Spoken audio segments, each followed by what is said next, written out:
Welcome back, everyone. I'm here again with Roman Skaskiw, who is just recently left Ukraine and is in Poland right now. We're going to talk about the Russian military and assess how they've been doing thus far in the conflict. And for the record, it is Sunday, March 20th Pacific time. I imagine it's probably late at night where you are right now, Roman. Same day. 5:30 p.m. Okay. All right. So it's not that late, not that terrible. All right. So the stuff that we're seeing in the Western media, it's almost the Russian performance appears to have been like so bad that I'm not even convinced they could defend their own borders. Is that kind of the case of what Ukrainians are seeing on the ground right now? Is that accurate? Yes, there was a poll today. Almost 90% of Ukrainians expect victory. That is a staggeringly high number. And and that's even in the face of, because what I've seen thus far is at the beginning of the war, it was very clear that Putin wanted to have a quick decapitation strike of Kiev or Yep. Kiev, and as well as to connect that land bridge that we talked about in the last segment or last episode. And everybody thought it would happen. Western intelligence thought it would happen. Yeah, my understanding is they thought it was going to be about 48 hours. I've always said I thought the whole campaign would take 3 to 6 weeks, and I think even that assessment is probably wrong. But what I think you're seeing is, my interpretation of the whole conflict is, oh look, I think Putin's a bad, evil man, but I think he's more talented than any as a strategist than any politician we have in the United States. And I think what happened with him is in autocratic regimes, people don't tell you what you need to hear, they tell you what you want to hear. And I think he is as surprised by this third rate performance as anyone. So again, I think if you're in Putin's position, the most intelligent thing to do would be to do that decapitation strike, install a puppet, declare victory, go back home, have limited loss of life. And now the one variable that he did not count on was this Russian, like, ultra military incompetence. And I think he's kind of now stuck. And I think what you're starting to see is a shift in Russian strategy, which is to revert to, or devolve, I guess, if you want to use kind of the Cro-Magnon sort of concept or orcish concept of Russian military. They're devolving back to their traditional tactics, which is, they usually have much higher concentrations of artillery than Western militaries. And what they do is they tend to do the Grozny playbook, which is rubble cities, try to destroy their adversary's will, and then come in and conquer once that will has been depleted. Is that an accurate assessment based on what you're seeing on the ground? Yeah, that's exactly accurate. And just to bolster that observation about Putin being surrounded by yes men and sort of believing his own propaganda, there's a great blog by someone named Igor Sushko, who claims to be an old FSB agent, and he translates what he claims are communications from his friends in the FSB, who regard this as a huge fiasco. So there's no way to confirm it, but it is extremely interesting reading. And one of the letters, which claims to be from inside the FSB, complains how for decades only yes men got promoted, and there's just nobody left, especially in the leadership, to push back against stupid ideas. It sounds like corporate America. Go, but continue. Yeah, probably, but more so. Like I have a ton of complaints and problems with the West, but everything here is magnified. It's like the French writer Marquis de Custine. He's so like so many people in the West right now. He was so horrified by what he perceived as the decline of France that he looked to Russia as an alternative, and then became so outraged and just flabbergasted by what he saw that he's now known as a critic of Russia. So yeah, to me it seems like Putin was surrounded by yes men, so they made this plan that they believe in the prestige and the might of their own army, and they believe their own propaganda about Ukrainians being pretty much like Russians. I think this war has less to do with NATO expansion and more to do with Russian identity. They have Mhm. never accepted Ukrainians as a separate people or a separate nation. Um, and neither did Putin, and he thought it would be over very quickly, kind of like Crimea was, and with carefully orchestrated demonstrations, combined with the shock of the world's second largest army crossing the border, Ukraine would just capitulate. And it hasn't. What has made the critical difference? In other words, is it the Is it the Ukrainian fighting spirit? Is it the training they've received since from Western militaries? Is it the supply of advanced Western military equipment like the Javelin and the Stinger, or is it just sheer Russian military incompetence, or is it kind of some mix of all the above? It's all the things you mentioned, starting with the the large number of Ukrainians who view this as the fight of their grandparents and great grandparents and great great parents, who view this as an 800-year-old fight for freedom. You can't overstate how much Ukrainian identity is rooted in this land being sort of a frontier where the Cossacks created their own rudimentary governance structures and defined themselves in opposition to the much more autocratic regimes that surrounded them. Um, Russia has done a lot to incorporate and diminish the legacy of the Cossacks. There's a great book by Shane O'Rourke called "The Cossacks." Well, I actually stop for folks who don't, and this includes me. Yeah. I've heard of the Don Cossacks, Yep. but I never really understood who they were, where they came from. If you could just like a brief historical background, like I never even linked them with Ukraine. So that's just kind of admitting my Let me ignorance. give you the Yeah. overview. So there was Kievan Rus, which was a contemporary of Constantinople, uh, and they were annihilated by the Mongols in uh, in the 12th century or 13th century. Um, both Russia and Ukraine trace their ancestry to Kievan Rus, and it was Tsar Peter of Russia, who was previously called Muscovy. He looked around at all the people he conquered, and he saw the Rus, and he said, "Aha, we will call ourselves the Russians, the Russians." There's that too. And to be clear, Kiev and Rus was based, centered upon modern day Kiev. Yes. Kiev and the Russian side. Yeah. Yeah. Though to be fair to the other side, like there were princes of the same dynasty that founded Moscow. Mm-hmm. So think of the aftermath of the Mongolian genocide. Huge swaths of land were depopulated completely. In Kiev, which had been one of the largest political structures in Europe, there were only 4 buildings left standing. That's what they say.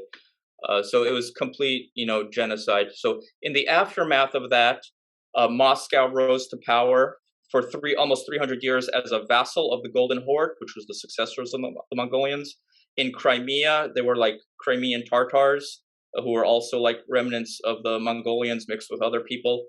And in the West, you had Poland, Lithuania. Both Poland, Lithuania, and Moscow had systems of serfdom, and people would flee this serfdom to the uninhabited lands of Ukraine. And it was it's a combination of bandits and serfs who wanted to be free and other stuff.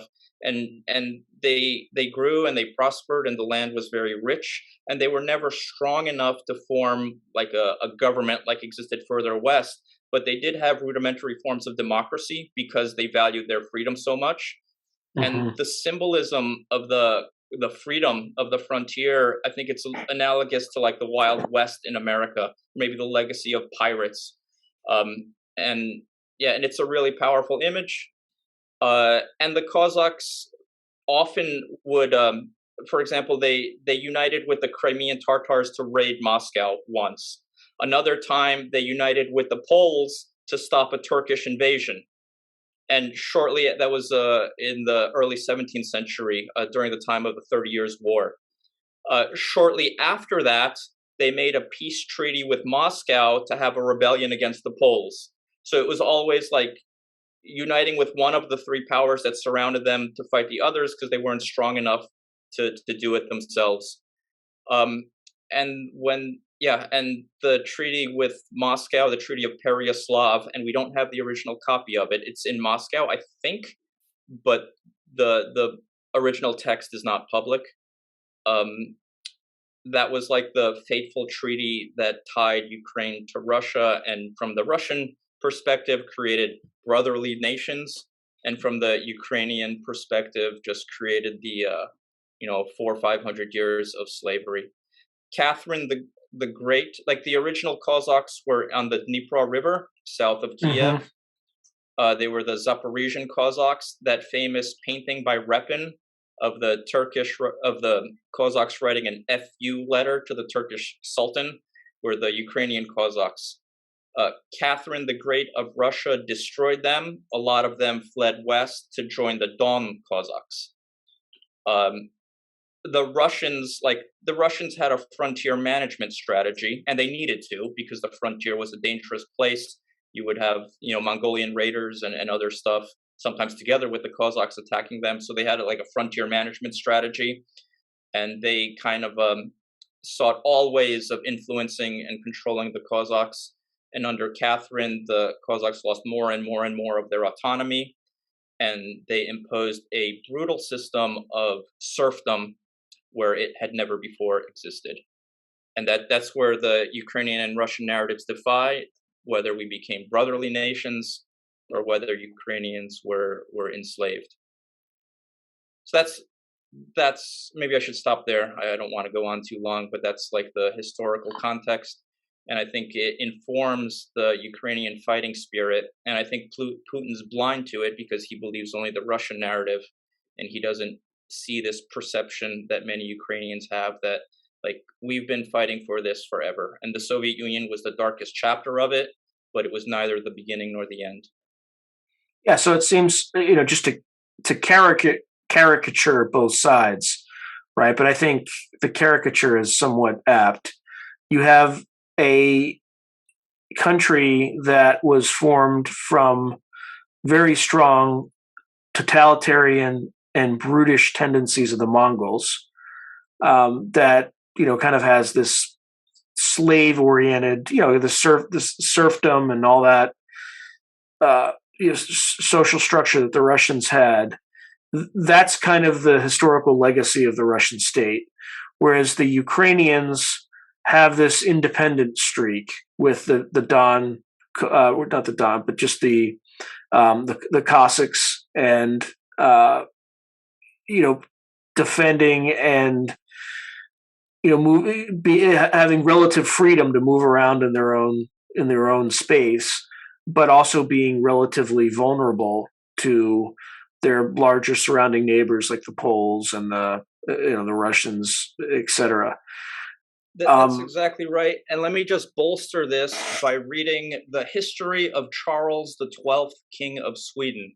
Adolf Poltava. He's the one guy that won in Russia, right? Or actually, that's in Ukraine. They lost. They were successful. But then they lost in Poltava, and Ukraine lost its autonomy again. But from that book, History of Charles XII, King of Sweden, Ukraine has always aspired to liberty, but being surrounded by Muscovy, the dominions of the Grand Signor, I don't know what that is actually, probably something Crimean, and Poland, it has been obliged to choose a protector and consequently a master in one of these three states. The Ukrainians at first put themselves under the protection of the Poles, who treated them with great severity. They afterwards submitted to the Russians, who governed them in despotic ways. Yeah, sounds about right. Well, another question that occurs to me is the Crimea. Did the people of the Crimea willingly vote for Russian domination, as I guess is the history since 2014, or is there a kind of a strong segment that wants to go back to Ukraine? The sentiment in Crimea was even more pro-Russian than it was in Donbass. In Donbass, Mm. it was 30% as opposed to, in contrast to the 50% who wanted to be part of Ukraine. Let's jump back to 1991 for just a second. When Ukraine became independent, every region separately voted whether they would join an independent Ukraine. In Donbass, over 80% of the people voted to join Ukraine. So even there, it was really strong. In Crimea, I believe it was 55 or 57% of the population voted to Mm. join Ukraine. So that's getting close. And because it was close, Crimea had a lot of autonomy under Ukraine's governance. Uh, Pro-Russian sentiment there was stronger than it was in Donbass. They had a big naval base there. Mm-hmm. They were constantly surveying what issues were important to the people of Crimea. Rejoining Russia was not on the radar. So like it was always surveyed. So it came out of nowhere. Like there was no movement with charismatic leaders. Like it just, the Kremlin decided and then it happened. About 12% of Crimea is Crimean Tatar. Mm-hmm. They were genocided by the Soviets. They were like 99% of them were deported, and they had about a 50% attrition rate. Then after Ukraine became independent, many of them returned from Siberia or from Central Asia, where they were deported to. So certainly there was not 98% support for Russian annexation as as that so-called election or referendum showed, and we will never know what the true sentiment was. There's little evidence that it was a Russian majority, but Russian sentiment there was real. What has happened since annexation was that one or two leaders of the Crimean community disappeared and then were discovered with their bodies mutilated. That is standard practice to intimidate any like opposition. About a dozen Crimean activists and Ukrainian activists were taken away by the Russian security services.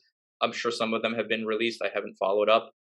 And like both the arrests and the two very graphic murders were just a strong signal that everyone had to leave who wasn't in support of the Russian annexation. So of course everyone left.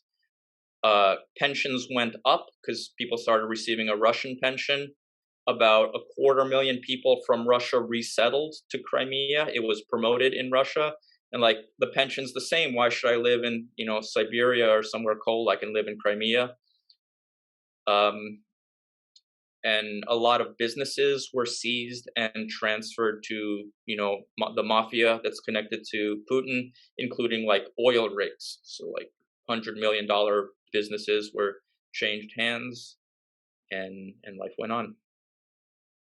All right. So even if there was some sort of a settled negotiation to this conflict, it's very unlikely that it would involve a transfer back of the Crimea to Ukraine for the reverse reason that Ukrainians don't want to belong to Russia. Most people in the Crimea are probably. And unfortunately, I have a really hard time imagining any kind of settled conflict, which is why this war has been so bloody, because I think Ukrainians certainly view it as an existential crisis. And while Russians may not view it as an existential crisis, Putin certainly does. Because the most important thing in Russia, like the thing that's at the bottom of the stack of turtles, is appearing strong. I think one of the reasons they break every treaty they sign is because they want to demonstrate that they're strong and dangerous and unpredictable. So like them taking. Oh, he didn't. He kind of achieved the very opposite of that. I mean, yeah, like exactly. So now it's like a caged animal, and I think a lot of people are wondering how far will they go to recreate the sort of intimidation that they tend to rely on, and that is what they bring to the table. That is what they negotiate with. In Central Asia, Kazakhstan, Uzbekistan, Russia is directly competing with China. China offers a $10 trillion economy in contrast with Russia's $1.5 trillion economy. What Russia offers or has offered hitherto is the specter of just massive military might. So like they're losing their bargaining chip with which they work on the world stage. So like I think in the Kremlin's mind, this is absolutely an existential threat, which is pretty frightening. Okay, so let's veer back to the original point of the conversation, which is this Russian military assessment. So I'm gonna read a few stats, and these, just so you know, this is the best kind of unit positioning and map that I've seen in open source materials. There's an account called Jomini of the West. Great account. Yeah, fantastic. Yes. So this is his map, and I may or may not flash it on the screen right now as I talk through it. But it's excellent because you and I can read these symbols, but 99% of the folks in the press would have no idea what these things, unit icons and stuff like that mean. So in terms of numbers right now, it appears that the Russians had about a strength of between 175,000 to 190,000, Russian forces going in. And then in the Donbass region, the DPR, there's another 20,000 in the DPR, in Donetsk, and then about 14,000 in LPR, which is the kind of militia for Luhansk, right? Yep. So let's see, that's, so call it, if you kind of round that up, it's about 34,000. So you're talking 209,000 to 224,000, call it. Sorry, I'm trying to do like math in real time and, bear with me here. So that's kind of the Russian end strength. Whereas the Ukrainian army has an end strength of around 209,000. Then there's an additional 102,000 in paramilitary units, and then 900,000 reserves. Okay? That math doesn't look great for the Russians. Typically, when you want to attack, at the National Training Center, as fighting as a Russian, which I did for 5 years, using their doctrine and tactics. That's interesting. In what sense? I don't. Did you get to like raid gas stations and grocery stores? No, but we did get the barbecue. We definitely did get the barbecue. But again, we were designed to win, right? There's only one battle out of 100 where I can say we got our butts kicked. And then one time we beat somebody so bad that they had us do a redo the next day, which was an Easter Sunday, and we were so angry that they assigned my motorized rifle battalion to attack through the center of their defenses, right? And we still, we just cut through them like a knife through butter, because we were so pissed off that we had to work on Easter Sunday because we did so well the day prior, right? We'd beaten them so badly the day prior. The army always punishes the best performers. You get the most dangerous missions, the most dangerous assignments. It was fun, but regardless, stepping back, in all those battles, we would typically never attack a fixed position unless we outnumbered the enemy by 3-1. Okay? I just told you the math. That's, that's not even, that's like 3-2 in Ukraine's favor if you don't account for the Ukrainian reserves. So I'm struggling now. Granted, the Russians have superior firepower. They have hypersonic missiles, which by the way, they had the first battlefield use of a hypersonic missile in history yesterday. Might not be true. That story might not be true. Stay tuned. Oh, interesting. It might be another information op. Because the Western media confirmed it, because the military, the Pentagon confirmed it. Well, let's wait and see. Yeah, it's very possible. It's very possible. So with that in mind, and then if I look at the map, right, you have the Russians are kind of stopped up on the Donetsk River, and then they're kind of held up in pockets around Kyiv. So I imagine the Ukrainians have to hold that river. If the Russians achieve a breakthrough there, the next natural barrier, right, is going to be the Dnieper River. So, with that in mind, what can the Russians do here? I don't think they have the combat power to do anything other than rubble cities with their artillery. Yeah, and I don't think the 3-to-1 ratio is anything secret. I think that's well publicized for. And they say in cities it's 10-1 too. Yeah, Like that's exactly. the other thing. You took the words out of my mouth. So okay, so taking Kiev 10-1, I don't know why the hell they were fighting so hard for the suburbs around Kiev, Irpin and Bucha. Um, by the way, I've driven through Irpin and Bucha probably 100 times. My wife and I speculated about buying a home there. It was a upper middle class suburb of Kiev. My daughter was born like 3 miles away. It's surreal, and now watching them dig mass graves and then putting 60 civilians in a mass grave there. But anyway, like I don't know what the hell they're doing, just fighting so hard for that, which was kind of like building the bridge to Kiev or building an encirclement of Kiev, because even their combat power. I'll tell you the answer. I'll tell you the answer. If they don't do that, they'll starve. Literally, right? They don't have the lines of supply. They need to be able to support the lines of supply to get that stuff to Ukraine. Well, I guess they could come. But what did they do after? Like all of their original combat power was not enough to take Kiev. So then you have like five what do they call them? BTGs, brigade tactical groups, something tactical groups. Battalion tactical groups. Yeah. Yeah. So you have them like fighting like hell to make progress on this encirclement. Like, what do you do after that? It did not make sense to me. It seemed to me like everyone was just pursuing scraps of an old plan for another like week or two after the plan was completely discredited. Yeah, I think Putin's beginning to realize that the longer this thing lasts, the worse his bargaining position is going to be. Because at the same time, the U.S. is funneling 100,000 troops into Europe, which is the largest that have been there since 2005, when I think we started, withdrawing. So the other thing too is the Germans. Like, who would have thought? Trump tried to get them to do this by insulting them.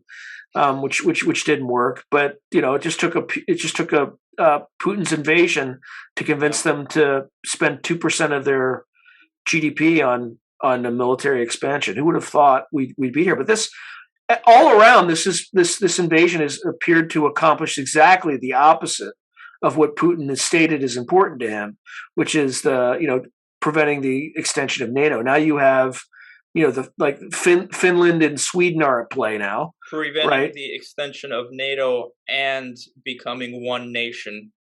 In my mind, that's more important because they were doing the same nonsense before NATO was ever on the table. I agree with that. So given their so how is their military performance been? Like again, in the Western media, it appears to be the worst performance I've ever seen since the Winter War in Finland. But again, stuff that we're fed is not necessarily going to be. We're not going to. For instance, I never see anything about, Ukrainian, military defeats and things like that. Like we're just not even presented with those at all, except for that recent bombing where there were about 80 soldiers or so from that artillery strike. Yeah. I think what we're getting is true but exaggerated, although not by much. Like the Soviet catastrophe of the Winter War, which you mentioned, 1940 to 41. They lost a war where they had 100-1, superiority in numbers. So like this happens in their history. You could look at their disastrous performance in the Sino-Japanese War. You could look at how they just had their losses when they were fighting the Nazis, just absolutely catastrophic. So you don't need like I share your like perception of the Western media that they've done a lot to discredit themselves in the last decade. Mhm. But the story is not wrong. I think the most you can say is that there are exaggerations here and there. There is absolutely no universe in which this is what Russia wanted, with no major cities captured, except Kherson. I'm not sure if that's a major city, um, but and they're 20 days into what they thought would be a 2 or 3 day operation, and they're humiliated on the international stage. There's absolutely no way. There's no way that this isn't catastrophic for them. So how does Putin get out of it? You know, Russia Russia was able that their choice was between prosperity and empire, and they chose empire. Um, there's sort of like he gets out of it by stepping aside. This is not what they can do. I think they still have that we're still the legacy of Genghis Khan over there. You have like 70% support for Russia. It may be fake, but historically, this is what happens. Historically, it's what Marquis de Custine said. They're intoxicated with slavery from top to bottom. Though there is a minority of extremely courageous Russians who, at great risk to themselves, are speaking out about this. Um, what I want to happen is for them to find enough identity in their literature, in their dance, in their composers, in the frontier that they had out to Siberia, which like there's a bit of a frontier culture there, and find enough potential in the future use of their massive natural resources that they can just take the L, just take the loss. And I want Ukraine to be European and Russia to survive. And I think that would be the best case scenario. The risks to that happening are their utter reliance on appearing strong. And like for 800 years, the most important thing for them was to appear strong. And the worst case scenario is that they will do something really crazy in order to preserve their ability to intimidate their neighbors and the world as a whole. And with that, let's talk crazy. So, what what is your opinion about the relative likelihood that he will try, he being Putin, will attempt to employ the use of chemical, biological, or tactical nuclear weapons to achieve a breakthrough? And just for context, at the National Training Center, when I fought like the Russians, we would routinely use chemical and biological weapons, or not biological, but chemical weapons in training. Not real chemical weapons, but they would throw CS gas on the on soldiers to simulate it. But there was a whole art and science behind it, right? So there would be non-persistent and persistent chemicals that we would use. So for persistent chemicals, that would be to deny access to a place for basically forever, right? Because that stuff doesn't go away. Whereas persistent chemicals, we would use that to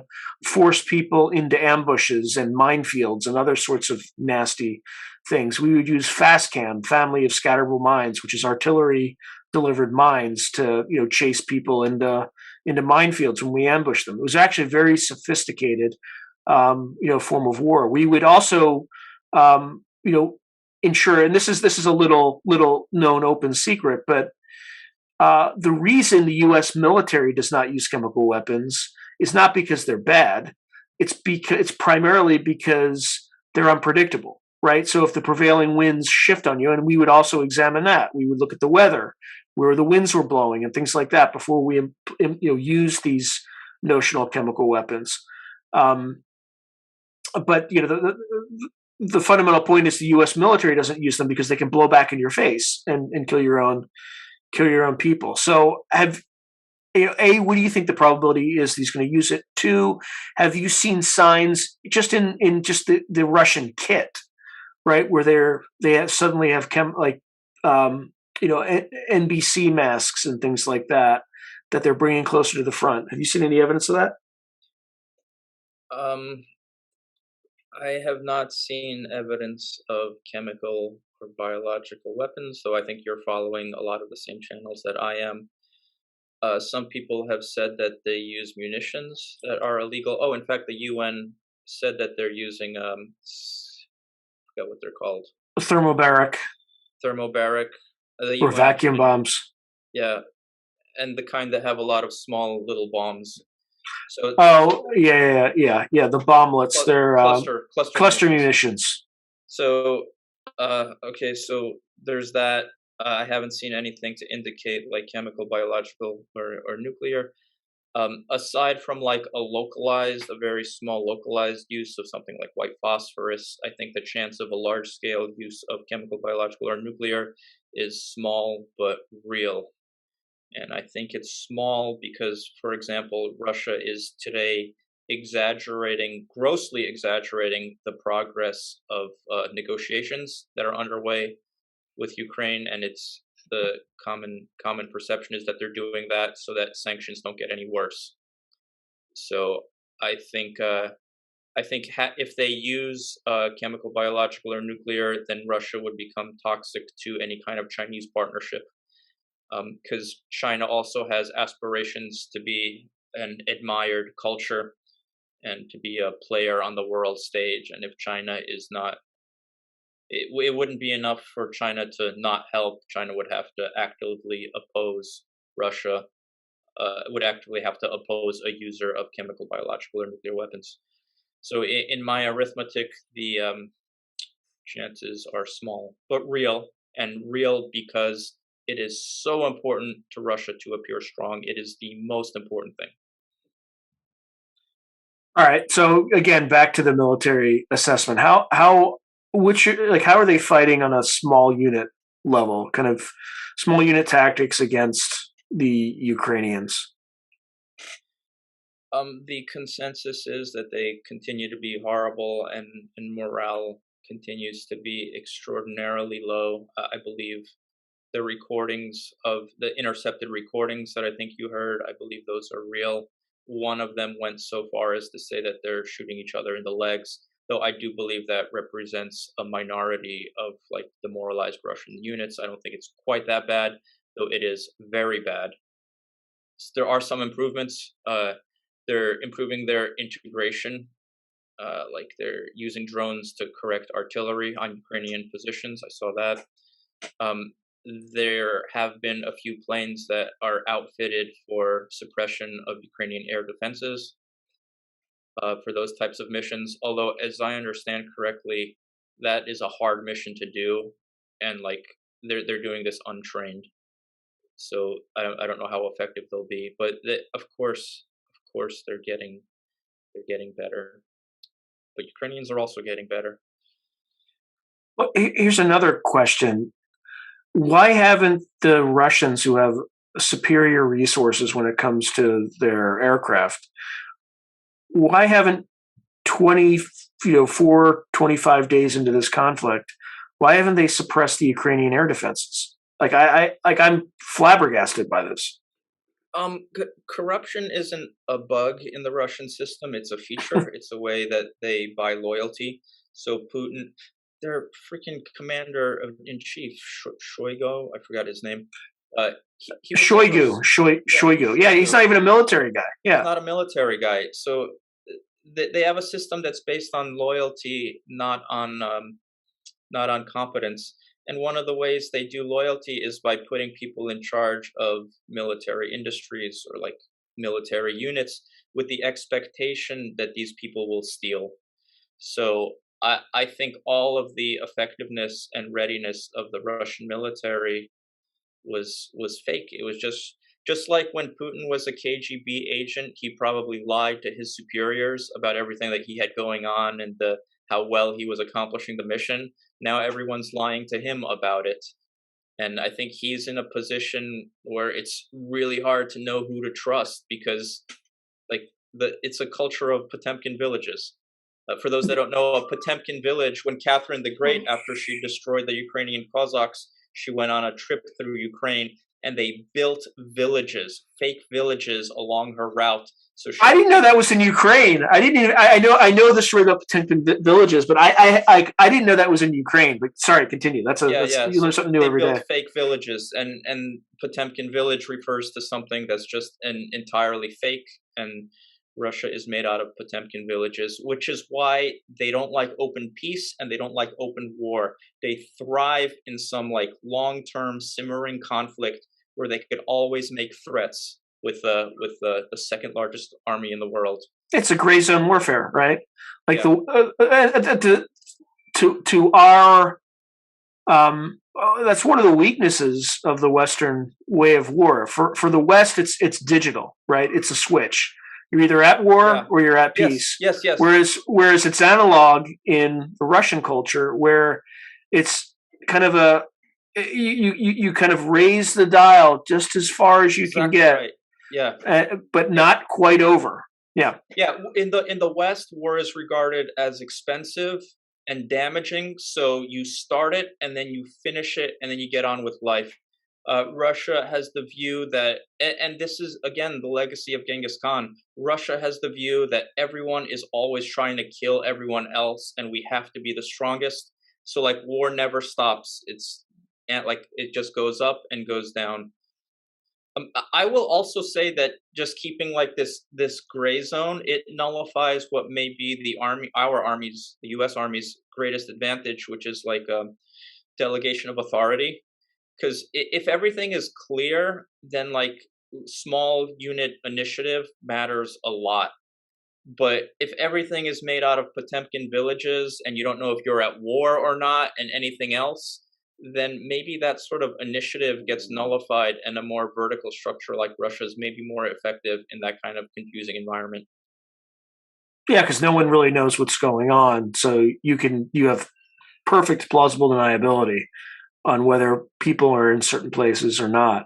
I I think we need to get better at this form of warfare, but you get better at it not by configuring your military to fight it, but by outsourcing the gray aspects of it, like hiring mercenaries and doing things that are plausibly deniable. That's Um, interesting. I would say like another way to protect like the West, and I do believe that Western civilization has done great things that have informed and improved the whole world.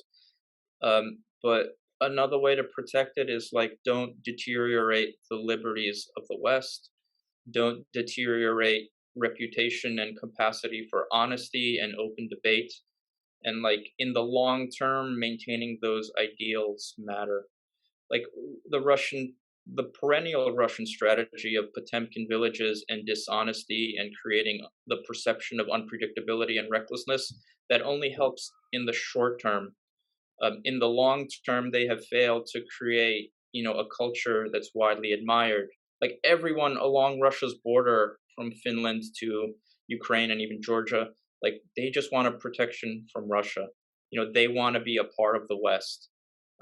Belarus perhaps is the only exception, though even there are widespread protests that always have to get put well, down every 5 years. let's talk about Belarus, because that's the other thing the Western media has completely glossed over and missed. Putin bloodlessly conquered Belarus in the last 3 weeks. No one talks That about that. that's what it seemed like, although where there's no invasion. But by the way, as of today, the Ukrainian military forces said that there may be an invasion from Belarus in the coming days. Um, but but I think they should have attacked a week ago, and I think there's so much dissent in their military from top to bottom that I think they're having trouble. So yes, like you said, Russia conquered Belarus in the sense that they put massive military forces there and then said, "Hey, guess what? We're staying." But it's brittle. This type of autocracy is very brittle, and things certainly have not gone their way.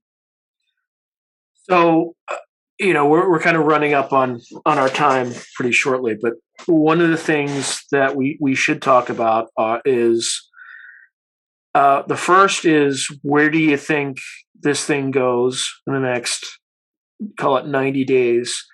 And then two, what would be the concept? What do you think happens to Putin? And then we can talk through that. So those two things. So what do you think kind of is next in the kind of operational, tactical, and strategic picture in the next 90 days?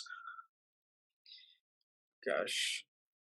Well, I hope Francis Fukuyama is correct, who predicted the catastrophic collapse of Russian military units, collapse and retreat. Oh, he wasn't correct. He wasn't correct at the end of history. So I don't know why I'd be correct about Right. this one. Yeah, Yeah. yeah.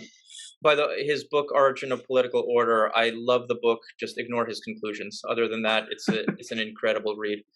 Um. So what do I think happens?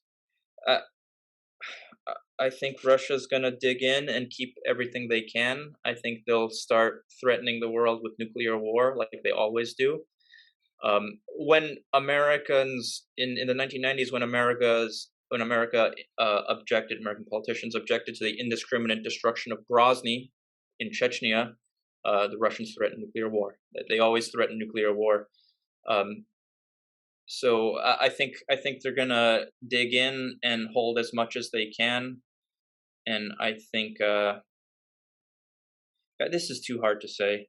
'Cause, I mean, I'm sorry, I'm rambling because I wasn't ready to make a prediction, and I'm still not. As I say these things, I Well, start thinking. in private, you talked, and not even in private. Earlier in this episode, or the episode before that.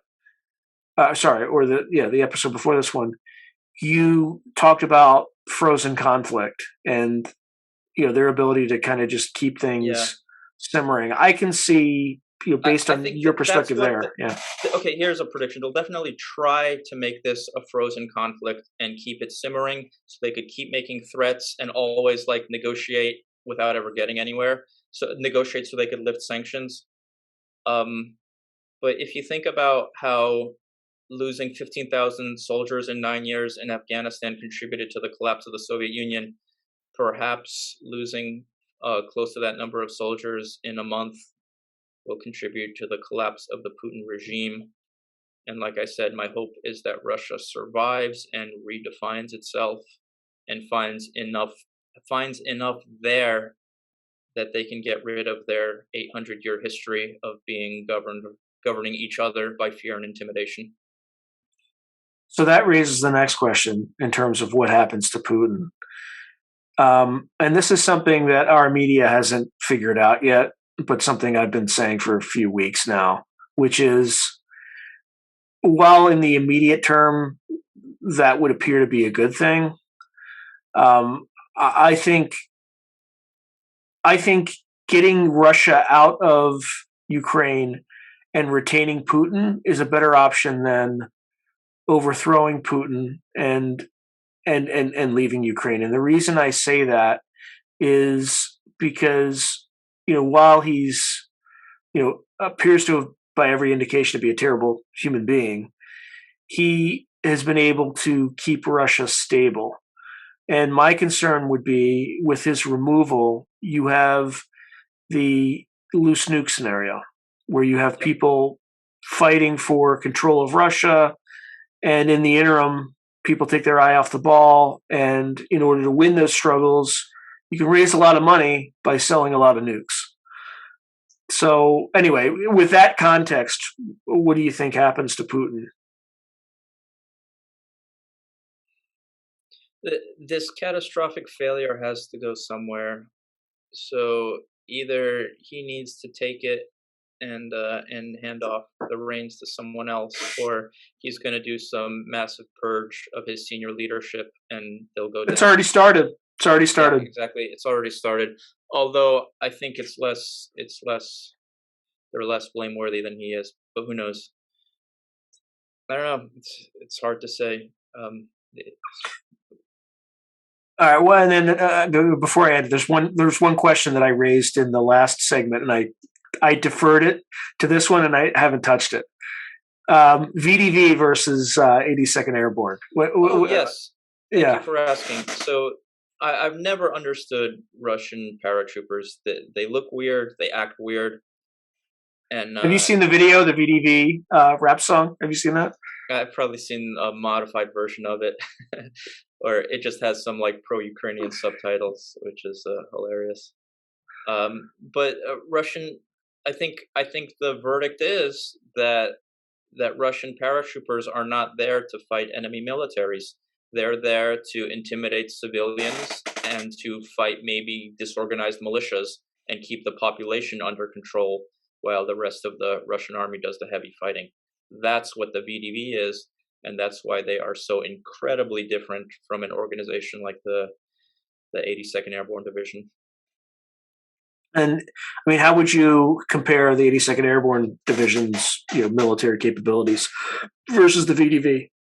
Well, the 82nd Airborne, like, we're meant to we're meant to take over an airfield or fight a military at least long enough that follow-on forces can arrive to help us. That mission, that's been the mission since Soviet times, and like all the training and mentality and behavior is geared towards that mission. Whereas the VDV, they just nurture this like drunken hooligan persona, which is meant to, they're like riot police. They're meant to intimidate and civilian populations, maybe disorganized militias, and just keep them in line. So okay, like so much else in Russia, it's a psychological operation. Interesting. All right. Any final words for the audience on this particular topic?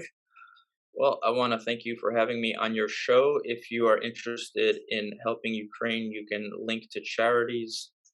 There are pinned blog posts on my blog, Roman in Ukraine. The top charity there is one that I'm personally helping with, and there are others a little bit further down. All right. Thank you again, Roman. And I look forward to talking with you on a completely different topic in the next episode. See you soon.